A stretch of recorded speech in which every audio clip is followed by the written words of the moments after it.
Ika nga walang matigas na tinapay sa mainit na kape at para sa isang kadete sa kabila ng tawag ng tungkulin na naig ang kanyang pusong ama pagkakita sa bagong silang na anak.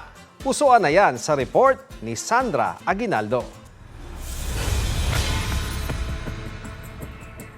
Sa recognition rights ng Bureau of Corrections Training School sa Sablayan, Occidental, Mindoro, nakahanay ang matitikas na men in uniform gaya ni Joe Reese, Corrections Officer 1 trainee.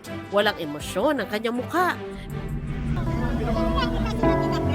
Pero maluha-luha pagkakita sa asawang si Kay, bitbit ang kanilang bagong silang na baby. 10 minutong pinayagan ang mga pamilya na lapitan ang mga trainee. Sa bikmang yakapin ang kanyang mag-ina, hindi pa pwede dahil bahagi ito ng mahigpit na protocol para masukat ang disiplina at profesionalismo ni Joe Reese.